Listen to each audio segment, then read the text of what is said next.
오신 주의 그네 십자가 고통 이기신 주님 그 은혜 어찌 잊으리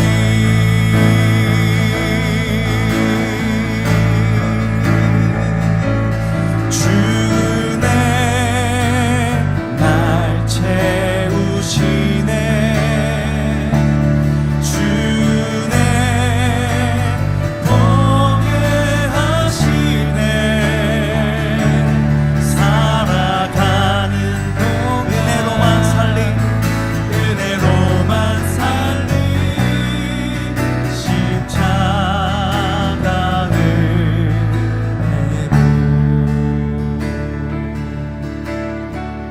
우리 한 번 더 오직 주의 은혜로 지금 여기 서 있네 한없는 경배 한없는 찬양 내 영혼 예배 드리네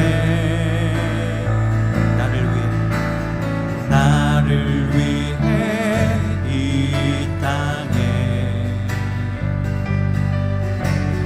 오신 주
먼저 산불로 인해 소중한 가족과 삶의 터전을 잃고 깊은 슬픔 가운데 있는 이재민과 우리 이웃들에게 하나님의 위로가 함께하기를 바랍니다.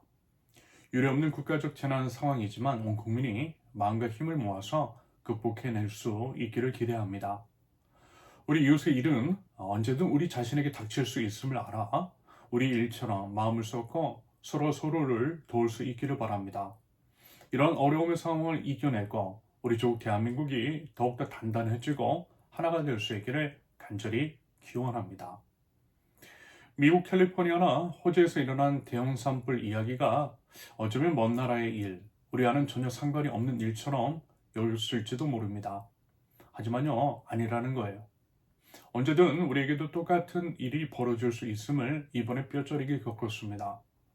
아울러 물론 이제 실화로 인한 화재로 알려져 있지만 산불이 크게 확산이 된 것은요, 기후 위기의 문제와도 연결이 됐다라고 하는 의견이 있습니다. 기후 위기로 인해 강수량이 점점 줄어들고 그래서 숲이 더 바짝 마르고 바싹 말라서 그것들이 불쏘시개 역할을 했다라는 거죠. 그렇다고 한다면 결국 이것은 우리 인간의 탐욕이 부른 재앙입니다. 탐욕을 충족시키기 위해서 우리 또 다른 이웃인 자연 생태계를 약탈하고 착취하며 파괴했습니다. 그런데요, 그 결과가 부메랑처럼 우리에게 돌아온 것입니다. 코로나 팬데믹도 그런 것이라고 그랬죠. 여러분도 참 말씀을 드리지만 내 이웃을 죽이면 결국 나도 죽어요. 반면에 내 이웃을 살리기 위해서 내 탐욕 죽이면 내 이웃도 살고 나도 살고 우리 모두가 살 수 있습니다. 이것이 죽어야 사는 십자가의 비밀, 하나님 나라 원리라고 했습니다. 아울러 내 이웃을 내 자신과 같이 사랑하라 라고 말씀하신 이유는 이것이라고 했죠. 우리 이웃을 사랑하게 하시고 지켜주게 하심으로써 결국에는 우리 자신의 생명을 보호해 주시려는 하나님의 의도인 것이고 그것은 결국 하나님의 우리를 향한 사랑이고 배려입니다. 이번 재난의 상황을 통해 다시 한번 하나님의 말씀을 따라 하나님 나라 원리를 실천하는 것이 우리 모두가 지속적으로 존속하고 공존할 수 있는 길임을 확인하게 됩니다. 그러므로요, 우리가 해야 할 일들을 그들이 아무리 사소한 일이라 할지라도 해보자라는 것입니다. 이웃을 살리기 위해서 노력하자라는 거예요. 자연생태계를 조금이라도 덜 훼손시키기 위한 일상 속 소소한 실천을 해보자라는 것입니다. 여러분, 그것이 바로 믿음이고 믿음의 삶이며 그 믿음을 통해 생명은 살아나고 회복될 것입니다. 다시 한번 산불로 인한 이재민들에게 심심한 위로의 말씀을 전하며 이 어려움을 딛고 일어설 수 있도록 국가와 모든 국민이 함께 힘을 모을 수 있기를 기대합니다. 오늘 주어진 본문은 예수님께서 예루살렘으로 가시는 길에서 일어났던 일에 대한 기록입니다. 예수님께서 사마리아와 갈릴리 사이로 지나가실 때였는데요. 어떤 마을에 들어가시자 나병 환자가 무려 10명이나 예수님께로 몰려왔습니다. 여러분, 한 명도 아니고요. 무려 10명입니다. 물론 본문에서는 그저 나병 환자 10사람을 만나셨다라고 진술되어 있어요. 하지만 분명 그들은 예수님의 소문을 듣고서 의지적으로 예수님을 찾아왔을 것으로 추정이 됩니다. 우연한 만남이 아니라는 거예요. 여러분, 이 말씀 기억하시죠? 예레미야 29장 13절과 14절. 너희가 나를 찾으면 나를 만날 것이다. 너희가 온전한 마음으로 나를 찾기만 하면 내가 너희를 만나주겠다. 나 주의 말이다. 그들은 분명 예수님을 찾았을 것 같아요. 만나기 위해 애써 예수님을 찾았을 것입니다. 그래서 예수님을 만날 수 있었던 것이겠죠. 말하자면 예수님께서 그 간절한 마음 보시고 만나주신 것입니다. 여러분, 어떻습니까? 예수님 만나고 싶으세요? 아마 이제 그리스도인이라면 당연히 그 마음이 있을 것입니다. 여러분, 어찌 그 마음 없이 신앙생활을 할 수가 있겠습니까? 내 평생 son 우리 예수님 만나는 거예요. 우리 예수님 보는 겁니다. 여러분, 상상해 보십시오. 예수님 만나면요, 그 얼마나 좋겠느냐라는 거예요. 그러면 여러분, 우리는 과연 얼마나 간절한 마음으로 예수님을 찾고 있는 것일까요? 얼마나 온전한 마음, 순수한 마음으로 예수님을 찾고 계시는지. 예수님 한 분이면 된다라고 하는 그 마음, 예수님만이 우리의 주인이시고 예수님만이 우리의 모든 것이며 오직 예수님 안에서만 참된 평안이 있다라고 하는 그 간절한 마음으로 우리 예수님을 바라면 좋겠습니다. 그리하여 예수님을 만나는 영광을 드리는 저와 여러분들 이실 수 있기를 바랍니다. 예수님을 바라고 간절히 찾는 자를 우리 예수님께서 만나 주실 줄로 믿습니다. 나병 환자 10사람이 예수님을 찾았던 이유, 다름 아닌 나병 때문이었죠. 나병에서 낫고자 하는 간절한 마음, 예수님께 가면 나음을 얻을 수 있다라고 하는 그 믿음이 그들에게 있었던 거죠. 여기서 나병이라고 하는 것이 정확하게 어떤 질병인지에 대해서 밝혀진 것은 없습니다. 다만 성경에서 제시되고 있는 나병에 대해 예전에는 그것을 한센병이라고 의뢰 이야기를 했어요. 한센병은 과거에 문둥병이라고도 불리었습니다. 요즘은 그렇게 이야기하지 않지만 예전에는 문둥병이라고 했어요. 한센병자의 피부가 헐어서 문드러지는 것을 보고 문둥병이라고 했던 거죠. 한센병에 걸리면요, 감각이 없어지고 통증으로 인한 몸의 방어 기제가 소멸된다라고 합니다. 한마디로 통증을 느끼지 못한대요. 통증을 느끼지 못하기 때문에 뜨거운 것을 만져도 가만히 있는 거예요. 뜨거우면 얼른 손을 떼어야 하는데 그렇지 않아서 손이 문드러지는 것입니다. 살이 있고 헐고 녹아다니는 거죠. 눈을 계속 뜨고 있으면 눈이 건조해지고 통증을 느껴서 깜빡 해야 하는데 그렇지 않아서요, 실명을 하게 되는 것입니다. 신발을 신을 때 신발이 작거나 너무 꽉 조이면 아프잖아요. 그러면 신발을 바꾸거나 끈을 느슨하게 해야 하는데 통증을 느끼지 못하니까 그대로 그 상태로 다니는 것입니다. 그래서 발이 문드러지는 거예요. 여기서 한 가지 우리는 이제 중요한 인사이트를 얻게 됩니다. 그것은요, 고통이라고 하는 것. 인간의 몸 안에 있는 통점을 통해 느껴지는 통증이라든지 아니면 우리가 삶 속에서 경험하는 고통 같은 것에 대해 그들이 오히려 감사할 이유가 되더라는 것입니다. 어떤 사람은 고통, 통증을 보고 하나님의 완전성에 대해서 의심을 합니다. 하나님이 완전하시다면 굳이 통증을 느끼도록 창조하실 리가 없다라는 거죠. 고통과 통증은 하나님의 실수인 것이고 하나님의 불완전성을 드러내는 것이라는 식으로 이야기를 합니다. 또 어떤 사람은요, 하나님의 존재를 부정해요. 하나님이 정말 계시다면 우리에게 고통을 주실 리가 없다라고 하는 논리입니다. 하지만요, 결코 그렇지 않아요. 오히려 앞서 말씀을 드렸던 것처럼 통증이나 고통은요, 우리를 보호합니다. 통증 때문에요, 위험을 피할 수가 있어요. 아프니까 행동을 조심하게 됩니다. 육체적인 통증도 그러하고요, 우리의 삶 속에서 경험하는 고난과 고통도 그 같은 맥락에서 충분한 이해가 가능합니다. 그러므로 통증 혹은 고통은 우리로 하여금 더 큰 피해를 입지 않게 하고 위험으로부터 우리를 보호해 주시려고 만드신 안전장치일 수 있겠습니다. 하나님의 사랑인 거죠. 이런 세심한 배려는요, 하나님이 오히려 완전하신 분임을 엿볼 수 있는 대목입니다. 여러분, 우리가 이제 살아 숨쉬는 동안 겪을 수밖에 없는 고통과 고난 역시 그와 같은 맥락에서 해석하고 받아들일 수 있을 것 같아요. 그러면요, 그것들을 감사하지 않을 이유가 없을 것입니다. 설령 예기치 못했던 고난과 고통을 겪을지라도 그것이 오히려 우리를 지켜주시는 것으로 해석이 가능하다라는 것입니다. 저 같은 경우에도 그랬어요. 부사역자로 사역을 했던 지난 교회들, 저로서는요, 사실 고통스러웠어요. 최선을 다했고 나름 정직하게 사역을 했던 각각의 교회에서 나와야 한다라고 하는 것이 그랬습니다. 말도 안 되는 이야기까지 들으면서 그래야 한다라고 하는 것이 너무 고통스러웠어요. 저희 식구들이 겪은 고통이 적지가 않았습니다. 그 고통을 통해 결국 그 교회를 나오게 하셨어요. 어떤 의미로는 그 교회에서 탈출하게 하신 것 혹은 피하게 하셨다라고도 말할 수 있겠습니다. 그런데요, 지금 가만히 각각의 그 교회들을 관찰해 보니까 결국 하나님께서 저와 저희 가정을 보호해 주시기 위함이었다라는 것들을 알게 되었습니다. 안타깝고 안쓰럽지만 그 교회 모두들 이런저런 일들로 인해서 힘들어하고 있고 논란 가운데 있기 때문입니다. 그래서 제가 만약에 그 교회에서 여전히 몸담고 있었다면 글쎄요, 그나마 이제 잘 지켜왔던 신앙적 양심도 내다 팔고 제가 이제 어떤 식으로 변질되었을지도 모르겠습니다. 그렇지 않으면 살아남을 수 없는 교회의 구조니까요. 하지만요, 고통을 겪게 하시고 그래서 피하게 하시더니 이렇게 이제 좋은 길로 세우는 교회로 인도해 주셨다라는 거죠. 이런 식으로 여러분 고통과 통증도 그리스도 안에서 있으면 축복이 될 수 있어요. 그 안에서도 세밀한 하나님의 사랑과 은혜, 선한 인도하심 또한 발견할 수가 있음을 여러분 기억하실 수 있기를 바랍니다.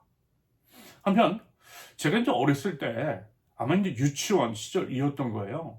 그렇게 이제 기억합니다. 제가 이제 살던 임실군 임실읍 이도리에 한센병 환자들이 몇몇 있었습니다. 그때만 해도요, 거리에서 가끔 만날 수가 있었습니다. 그러다가 어느 때부터 안 보이기 시작했는데요, 들리는 얘기로는 그분들이 소총받으셨다라고도 하고요, 어디로 이제 데려갔다라고도 했습니다. 아마 이제 소록도에 한센병자들을 집단 수용 격리시켰는데, 거기로 끌려가신 것 같았습니다. 비록 40여 년이 지났지만 아직도 그분들의 모습이 선명하게 기억납니다. 다른 것은요, 옷으로 가려져서 볼 수가 없었지만 얼굴과 손은 볼 수가 있었습니다. 그것들이 문드러져서 형태가 온전하지 않았어요. 맨들맨들했어요. 걷는 것도 온전치가 않아서 절뚝거리거나 한 발로 다른 발을 질질 끌었던 것으로 기억합니다. 사실 이제 저희 친할머니 댁으로 한센병에 걸린 분 중 한 분이 엄마 하면서 종종 찾아왔어요. 사람들은 그분의 이름을 봉순이라고 했습니다. 먹을 것을 구걸하러 다녔고요. 저희 할머니께서는 먹을 것을 흔쾌히 내어 주셨습니다. 딸처럼 여겨주시고 받아주셨던 것들을 기억합니다. 겉으로 보이는 온전치 않은 모습으로 인해서 그분들은 분명 혐오의 대상이 되었습니다. 아이들 중 일부는요, 그분들이 보이면 멀찍이서 돌을 던지기도 했어요. 가까이 오지 말라는 거죠. 여러분 혹시 서정주님의 문둥이라고 하는 시를 아십니까? 해와 하늘빛이 문둥이는 서러워 보리밭에 달 뜨면 애기 하나 먹고 꽃처럼 붉은 울음을 밤새 울었다. 과거에 한센병자가 갓난아이를 먹으면 낫는다라고 하는 속설이 있었대요. 당연히 말도 안 되는 얘기죠. 그런데 이런 이야기로 인해서 사람들이 한센병자를 더욱더 혐오하고 증오하고 배척했던 것이 있습니다. 개중에는 정말 그런가 싶어서 그런 끔찍한 시도를 하려는 한센병자가 있었을지도 몰라요. 말하자면 그 모든 서름 가득한 운명이 바로 한센병자였던 거죠. 꽃처럼 붉은 울음을 밤새 울었다. 갓난아이를 방금 잡아먹고 입에 피를 묻힌 채 서러운 울음을 밤새 토해내는 한센병자. 말하자면 한센병은요, 이런 것이었어요. 질병 그 자체도 너무나 고통스럽지만 사람들의 혐오와 폭력과 가짜 뉴스는 더더욱 그분들을 고통스럽게 했습니다. 앞서 말씀을 드린 것처럼 지금 본문에서 말씀하고 있는 나병이 한센병인지는 확실하지 않아요. 다만 그 병에 걸린 사람들을 공동체로부터 격리시킨 것으로 보아 전염병이 있는 피부병의 일종으로 추측이 됩니다. 한센병자도 나병의 범주에 포함되어 있었을 것입니다. 그런데 사실 전염성이 있는지 없는지도 몰라요. 다만 이제 겉으로 드러나는 흉측한 모습 때문에 사람들은 전염성이 있을 것이라고 지레 짐작했던 것이겠죠. 어찌됐든 사람들이 나병을 하나님의 저주로 여겼던 것은 분명한 사실이었습니다. 그래서 어떤 이들은요, 그 병의 원인을 마치 욥의 세 친구가 그랬던 것처럼 죄 때문인 것으로 단정지었어요. 죄를 지었기 때문에 그런 몹쓸병에 걸렸다라고 하는 식으로 폭력을 가했습니다. 이와 같은 수사는 우리 안에 너무나 팽배해 있죠. 불의의 사고를 당하거나 질병에 걸렸을 때 그런 식으로 함부로 이야기해요. 이제 곧 세월호 참사 10일째인데요. 세월호 참사 희생자 유가족들에게도 그랬습니다. 분명한 인재인 것이고 국가의 재난 시스템이 제대로 작동하지 않아 발생된 참사임에도 불구하고 그 원인을 희생자에게 돌리고 있더라는 거죠. 희생자의 가족들에게 제2차, 제3차 가해를 했습니다. 교회도 그랬어요. 그게 보면 성범죄도 그와 같은 맥락에서 이해될 수 있겠습니다. 엄연한 피해자인데 꽃뱀이라느니 처신을 어떻게 했길래 그런 짓을 당했냐라고 하는 식으로 되레 희생자를 정죄합니다. 내란에 대한 태도도 똑같아요. 내란을 일으킨 당사자가 아니라 야당 탓을 합니다. 야당 대표 탓을 합니다. 이런 모든 것들이 일종의 가스라이팅인 거죠. 네 잘못이야. 네가 잘못해서 벌어진 일이야. 교묘하게 프레임을 전환시킵니다. 그랬을 때 여러분 그들 당사자의 마음을 과연 어떻게 했느냐라는 거예요. 무슨 잘못한 것도 없는데 죄인이 되어버렸을 때 안 그래도 질병 때문에 너무 힘든데 그런 낙인까지 지킨다라고 한다면 말입니다. 그러면서 이제 사회적으로도 매장을 당한다라고 한다면 심지어는 가족들에게마저 그와 같은 대우를 받아야 했던 그들의 심정은 과연 어땠겠느냐라는 거죠. 그래서 그들은요 간절했어요. 그들이 절박하고 한 맺힌 심정은 예수님을 찾아오게 만들었습니다. 소리를 높여 예수님께 자신을 불쌍히 여겨달라라고 하는 모습 속에서 우리는 그들이 찢겨져 너덜너덜해진 그 마음까지 엿볼 수가 있습니다. 겉으로 보이는 피부는 물론이고 보이지 않는 속마음도 문드러져 버렸던 거죠. 그만큼 비참함과 절박해서 그리고 소리 높여 예수님을 찾았던 것입니다. 13절 소리를 높여 말했다. 예수 선생님 우리를 불쌍히 여겨 주십시오. 여러분 느껴지세요? 그들의 심정이.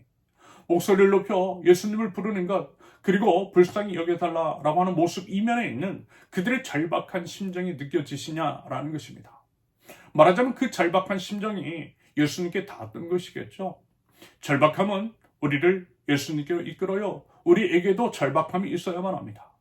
한편 예수 선생님이라고 하는 표현을 통해 유추해 볼 수 있는 것은 이런 것이었어요. 아마도 이들의 예수님을 향한 인식은 그저 선생님일 뿐이었던 것 같아요. 그저 병 고치는 선생님, 용한 선생님, 그리스도는 아니었다라는 것입니다. 어쨌든 우리 예수님은 불쌍히 여기시는 주님이시죠. 낮은 자, 병든 자, 가난한 자의 친구이신 예수님이세요. 그래서 이번에도 예수님은 그들을 그냥 지나치지 않으셨어요. 절박한 심정으로 자신의 이름을 부르는 그들에게 이런 말씀을 하십니다. 14절 가서 제사장들에게 너희 몸을 보여라. 여기서 이제 제사장들에게 가서 이제 몸을 보인다라고 하는 것은 이런 의미입니다. 공동체적인 선언을 수행하라는 거죠. 나병이라고 하는 병 자체가 공동체로부터 격리해야 하는 중대 질병이었습니다. 그렇기 때문에 나음을 얻었을 때 역시 공동체적인 선언이 필요해서요. 나음에 대해서 공식적인 인정을 받는 거죠. 특별히 이 과정이 중요한 것은 이런 이유 때문입니다. 나병 환자가 나음을 얻은 이후에 동일한 질병이 공동체 가운데 발병되었을 때 그 책임을 그들에게 다시 묻게 하지 않기 위함이었어요. 다시 말해서 이미 그들이 나음을 입었음에도 불구하고 그들에게 책임을 묻고 마녀 사냥하듯 가야 할 수 있는 여지가 있기 때문입니다. 말하자면 그 부분에 대한 예방 차원에서의 제사장에 의한 공동체적 선언이었어요. 공동체적인 선언을 통해 이후 어떤 일이 있다 할지라도 그들에게 책임을 묻지 말라는 제도적인 장치였던 거죠. 아울러 이제 공식적으로 이루어진 공동체적 선언을 통해 깨어진 관계를 회복시켜주기 위함이었습니다. 이젠 아무 이상 없고 다 나았으니까 감염 위험에 대해서 염려는 거둬두고서 그들을 받아주라는 것입니다. 여러분 이처럼 하나님의 회복은요 총체적인 회복입니다. 질병 그 자체는 물론이고요 그로 인해서 일그러진 모든 것들의 회복을 포함합니다. 하나님의 율법 그리고 예수님의 말씀 안에서 총체적인 회복의 이미지를 살펴볼 수가 있습니다. 참으로 세심하고 배려 가득한 아버지 하나님의 사랑인 거죠. 예수님께서 제사장들에게 몸을 보이라고 말씀하신 것은 바로 그 때문이었습니다. 그러면서 예수님께서 그들을 치료하실 때 행하셨던 행위 중 핵심은 이것이겠죠. 예수님께서는요, 그들을 치료하신 이후에 제사장에게 가라고 하지 않으셨어요. 오히려 나병이 여전히 있음에도 불구하고 제사장들에게 가라고 하셨습니다. 결국 그것은 뭐냐면 예수님께서 그들의 믿음을 보시고자 하는 의도가 담겨 있는 것으로 해석이 됩니다. 다시 말해서 그들이 나음을 얻을 만한 믿음이 있는지 예수님께서 치료해 주실 것이라는 믿음이 있는지 없는지를 확인하시기 위해서였을 것 같아요. 믿음이 있으면 비록 여전히 병이 있는 상태임에도 불구하고 제사장을 향해 갈 것이라는 거죠. 여러분, 믿음은 바로 그런 것입니다. 이미 이루어진 줄로 믿고 행하는 거예요. 기도할 때도 응답이 이루어진 줄로 믿는 것입니다. 이루어질 것이 아니라 이미 이루어진 줄로 믿는 거예요. 그것이 믿음인 거죠. 그 믿음을 보이라고 하십니다. 아울러 이와 같은 말씀은 성경 곳곳에 등장하죠. 아마 여러분 기억하실 것입니다. 이스라엘 백성이 출애굽 이후에 가나안 땅에 들어갈 때에 요단강이 그들을 막고 있었다라고 했어요. 게다가 그 당시는 추수 시기로서 물이 가장 많을 때라고 했습니다. 그런데 하나님께서 강을 건너라고 하셨어요. 물론 강을 건널 때 발을 집어넣으면 물이 멈출 것이라는 말씀을 하셨습니다. 하지만요, 여전히 무서운 물이 휘몰아치고 있었어요. 그러므로 강물에 발을 넣는다라고 하는 것은 무모한 짓일 수 있었어요. 하지만 우리 주님의 말씀에 의지하여 믿음으로 언약궤를 맨 제사장들이 발을 집어넣었을 때에 비로소 물이 말랐잖아요. 그 마른 땅 바닥을 밟고서 요단강을 건넜다라고 했습니다. 여러분, 우리 세운교회도 그렇다라고 했죠. 아무도 없는 상태였지만 스스로 개척하라라고 하는 말씀을 의지해서 믿음으로 나아갔다라고 했습니다. 사람이 채워지고 물질이 채워진 다음에가 아니라 그저 말씀을 따라 개척하라는 무서운 강물에 발을 집어넣었더니 그저 말씀을 따라 개척이라는 무서운 강물에 발을 집어넣었더니 하나님께서 사람도 붙여주시고 물질도 붙여주셨다라고 말씀을 드렸어요. 여러분, 이것이 바로 믿음의 원리입니다. 믿음의 역사인 거죠. 먼저 하나님의 말씀에 귀를 기울이실 수 있길 바랍니다. 하나님께서 말씀하셨으면 말씀에 순종해 보세요. 상황과 환경, 나의 수준이나 형편이나 처지가 아니라 그 말씀을 따라서 믿음으로 움직여 보세요. 그러면 주님 주신 말씀의 역사가 일어날 것입니다. 10명의 나병 환자에게도 그 역사가 일어난 것이겠죠. 한편으로는요, 사실 그들에게 다른 대안이 없었는지도 모르겠어요. 그것 말고는 없었잖아요. 벼랑 끝에 서 있었기 때문입니다. 더 이상 잃을 것도 없었어요. 그래서라도 일단은 달려가지 않았을까라는 생각도 들었습니다.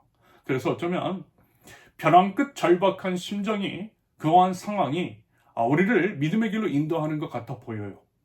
하나님께서 의도적으로 우리 믿음을 키워주시기 위해서 우리를 벼랑 끝으로 모시는 것도 있는 것 같다라는 생각이 듭니다. 생각해 보니까요, 저도 그랬던 것 같아요.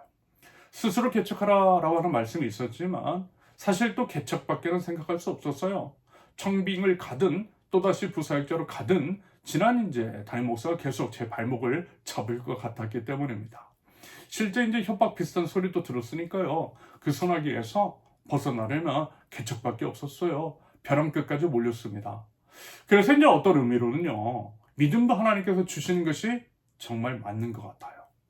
하나님께서 이집트 왕 파라오를 사용하셨듯이 제게는 그 사람을 사용하셔서 저를 개척의 길로 인도하셨던 거죠. 연약한 저를 벼랑 끝으로 모시고 개척할 수밖에 없는 상황으로 만드신 후 우리 주님 말씀만 믿고 믿음으로 나아가게 하셨던 것입니다. 그러므로 여러분, 만약에요, 벼랑 끝에 서 있게 된다면 여러분 기대하셔도 좋아요. 그때 하나님만 붙들면 돼요. 그리고 하나님께 믿음을 드리면요, 믿음의 역사가 일어날 것이기 때문입니다. 아무튼 이 10명의 나병 환자도 말하자면 그런 맥락이었던 거예요. 그래서 비록 여전히 나병이 낫지 않은 상태였지만 벼랑 끝 상황이었기 때문에 예수님의 말씀을 의지해서 제사장에게 나아갔어요. 그랬더니 정말 가는 도중에 나음을 입었던 것입니다. 그런데 정말 중요한 일은 지금부터 벌어져요. 일단 그들은 모두 좋아라 했을 것입니다. 정말 나았네 하면서 신이 났을 거예요. 기쁨과 감격의 눈물을 흘렸을 것입니다. 이제까지 겪었던 일들에 대한 설움에 목이 메이고 가슴이 북받쳐 올랐을 것입니다. 문제는요, 그게 전부였다라는 거죠. 나병이 나다라고 하는 것에 기쁨에 겨워 나병을 낫게 해주신 예수님 생각을 하지 않고 그저 각자 집으로 혹은 가족의 품으로 돌아갔을 것입니다. 다만 오직 한 사람만큼은요, 하나님께 큰 소리로 영광을 돌리면서 예수님께로 되돌아왔대요. 되돌아와서 예수님 발 앞에 엎드려서 감사를 드렸다라고 합니다. 나음을 얻기 위해 나온 나병 환자는 10명이었고 10사람 모두 고침을 받았는데 단 한 사람만이 다시 예수님께 돌아와서 예수님의 발 앞에 엎드렸어요. 여기서 발 앞에 엎드린다라고 하는 의미는 주인으로 모신다라는 거죠. 아마 예수님의 그에 대한 말씀, 네 믿음이 너를 구원하였다라고 하는 것으로 보아 그 사람은 자신의 나음을 통해서 예수님이 하나님의 아들이심을 깨닫고 예수님을 믿었을 것 같아요. 말하자면 자신의 병 고침을 통해 비로소 주님을 본 거죠.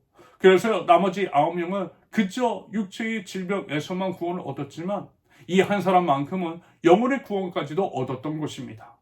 영혼 구원은 오직 예수님을 그리스도로 모셨을 때 얻는 것이잖아요.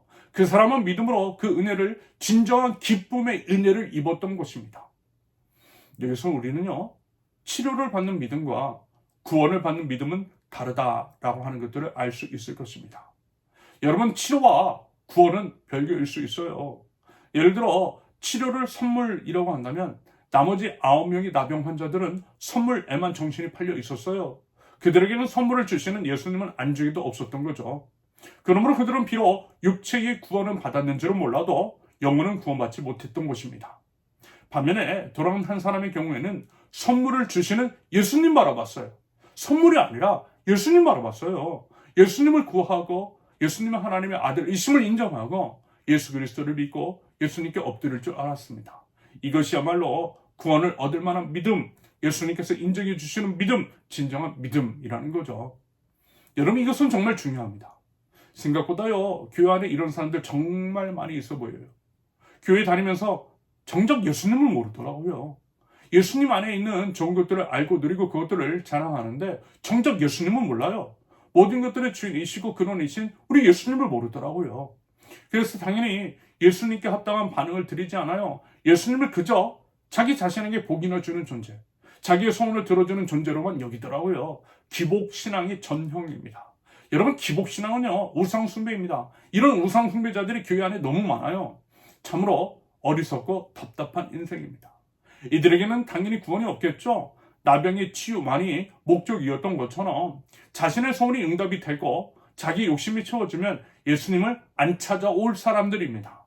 여러분, 그거 신앙 아니에요. 구원받을 믿음이라 할 수 없어요. 그런데 이런 사람 너무 많다니까요. 교회 안에 너무 많아요.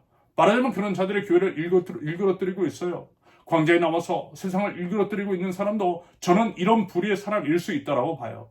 구원받을 만한 믿음도 없으면서 하나님과 하나님의 교회를 욕되게 하고 있는 거죠. 하나님이 얼마나 무서운 분이신지를 모르나 봐요. 한편 6절을 보면 그는 이제 사마리아 사람이었다라고 합니다. 이방인이었어요. 멸시천대 받는 이방인이었습니다. 그런데 오직 그 사람만 구원을 얻었다라고 하는 것, 여러분 무슨 얘기죠? 하나님의 구원에는 차별이 없다라는 것입니다. 사람들의 눈에는 그 사람의 출신, 성별, 외모, 학벌 같은 것들이 보이는지 몰라도 주님은 뭘 보세요? 믿음만 보세요. 차별 없이 바라보세요. 하나님의 구원은요, 참으로 차별이 없어요. 믿음만 있으면 하나님의 은혜에 의하여 누구나 구원을 얻어요. 그래서 복음입니다. 여러분, 그래서 참 감사한 거죠. 특히 이런저런 이유 등으로 인해서 온갖 차별과 배제와 소외와 폭력의 희생양이 된 사람들에게 복음이 복음일 수 있는 이유입니다. 여러분, 차별 없는 구원의 은혜를 베풀어 주신 주님께 감사와 찬양과 영광을 올려드릴 수 있기를 바랍니다. 다시 말씀을 드리지만 여러분, 구원은 예수님께만 있어요. 그러므로 무엇보다 예수님을 알아야 합니다. 예수님을 알고 누리되 예수님께 합당한 반응을 보이는 것, 그것이 우리 주님께서 우리들에게 요구하시는 모든 것인 거죠. 그것을 믿음이라 하세요. 믿음을 증명하라 하세요. 그러면 여러분, 우리는 과연 어떤 사람일까요? 힘들 때, 필요할 때만 우리 주님을 찾고 있는 것은 아닙니까? 그러다가 그 문제들이 해결되면 또다시 주님을 찾아오지 않고 우리 마음대로 사는 것은 아닌 것인지, 주님 없는 듯 주님과 무관한 삶을 사는 것은 혹시 아는 것인지, 여러분, 우리는 과연 나병만 낫고 제 갈 길로 간 9사람 중 한 사람입니까? 아니면 예수님께 돌아와 그 발 앞에 엎드려 하나님을 찬양했던 그 한 사람입니까? 여러분, 이제는요, 예수님께 돌아가야 합니다. 주님의 은혜, 구원의 은혜를 기억하고요, 그 은혜의 감사와 찬양과 영광을 올려드려야만 합니다. 그리고 그것은 당연히 우리의 이웃에 대한 사랑으로 이어지는 게 맞는 것이겠죠? 선물이 아니라 선물을 주신 분, 우리 예수님 바라보시길 바랍니다. 진정한 기쁨이신 우리 예수님께로 나아가실 수 있기를 바랍니다. 영원하지 않은 것에서 눈을 떼고요, 영원한 것에 소망을 두면서 우리의 유일한 구원자 예수님 안에서 진정한 기쁨을 누릴 줄 아는 그런 지혜가 있는 하나님 나라 백성들, 저와 여러분들이 되실 수 있기를 예수님의 이름으로 축원합니다. 함께 기도합니다. 참 좋으신 아버지 하나님을 찬양합니다. 오직 주님의 은혜로 지금 여기에 서 있음을 감사드립니다. 그 은혜를 기억하고 감사하면서 이웃사랑의 실천을 통하여서 감사를 표현할 줄 아는 믿음의 백성 저희 되게 하옵소서. 날마다 우리 예수님 매달리신 예수님의 십자가를 바라봅니다. 십자가 순환과 십자가 고통을 묵상합니다.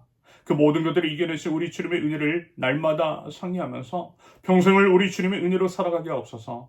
드러나는 현상이 아니라 본질을 볼 줄 알게 하시며 선물이 아니라 선물을 주시는 우리 주님께 초점을 맞추고 하나님께 영광을 올려드리는 삶을 살게 하옵소서. 하나님 기도합니다. 이 땅의 아픔과 슬픔과 고통으로 눈물 흘리는 자들을 하나님 위로하여 주시옵소서. 대규모 산불, 유례없는 재난의 상황 가운데에 사랑하는 가족을 잃고 삶의 터전을 빼앗긴 이웃의 마음을 하나님 위로하여 주시옵소서. 그들의 눈물을 닦아 주시옵소서. 산불 속에서 신음하고 아파하는 모든 생명을 불쌍히 여겨 주시옵소서. 하나님 이 땅을 회복시켜 주시옵소서. 이웃의 일을 저희 자신의 일처럼 여기고 마음을 쓰게 하옵소서. 온 국민이 힘을 합하고 국가의 조속한 대책을 통하여서 일그러진 우리 이웃들의 삶이 회복될 수 있도록 우리 주님 인도하여 주시고 은혜를 더하여 주시옵소서. 이와 같은 재난의 상황 가운데에 우리 자신의 한계와 무기력함을 깨닫습니다. 하나님 더욱더 겸손한 마음으로 하나님 앞에 엎드립니다. 끝없는 탐욕을 멈추고 자연생태계의 회복을 위해서 아주 작은 실천이라도 지속적으로 해나갈 줄 아는 하나님 그 믿음과 용기를 저희들에게 허락하여 주시옵소서. 나는 아니라고, 나만큼은 예외라고, 나와는 무관한 일이라고 여기는 것이 아니라 언제든 지금 이웃들이 겪고 있는 재난이 저희들에게도 닥쳐 있을 수 있음을 알아 경각심을 가지고 전 지구적인 회복을 위해서 의미 있는 실천이 공동체적으로 이루어지게 하옵소서. 이 땅이 저희 것이 아닌 하나님께서 우리에게 맡겨주신 것이며 이 지구 위에 존재하는 모든 생명체가 공동으로 아끼고 보존해야 하는 것임을 알아 지속적인 공존을 위한 실질적이고 의미 있는 행동으로까지 이어질 수 있도록 주님 저희를 인도하여 주시옵소서. 하나님 여전히 정의가 지연되고 있는 대한민국의 상황입니다. 마음과 삶이 타들어가고 나라는 녹아들어가고 있는 이 상황을 좌시하지 마옵소서. 하나님 하나님의 정의를 세워 주시옵소서. 하나님과 국민을 두려워하는 마음을 위정자들에게 주시고 하나님 속히 이 땅을 회복시켜 주시옵소서. 악은 물러가게 하시고 손으로 채워 주시옵소서. 나라와 국민을 위할 줄 아는 진정한 지도자가 이 땅 위에 세워지게 하옵소서. 분별의 눈을 허락하시어서 참된 지도자가 누구인지를 분별케 하시며 용기를 허락하시어서 불의와 악에 굴하지 않고 맞서 싸워 승리하는 하나님 나라 백성들 건전한 시민으로서 하나님 저희를 인도하여 주시옵소서. 이제는 우리 주 예수 그리스도의 은혜와 아버지 하나님의 사랑과 성령님의 교통하심이 진정한 기쁨, 복음 그 자체이신 우리 예수님을 바라보고 우리 예수님만 바라며 우리 예수님을 믿고 예수님께 합당한 반응을 올려드리기를 작정하며 나가는 하나님 나라 백성들 위해 이제부터 영원토록 함께 하시기를 간절히 축원합니다. 아멘. 감사합니다. 모든 예배를 마쳤습니다. 이번 한 주도 우리나라의 회복을 위해서 기도하면서요. 하나님 안에서 건강하고 행복한 삶, 무엇보다도 믿는 자로서의 마땅한 삶을 살아가는 저와 여러분들 되실 수 있기를 바랍니다. 감사합니다. 사랑합니다. 축복합니다.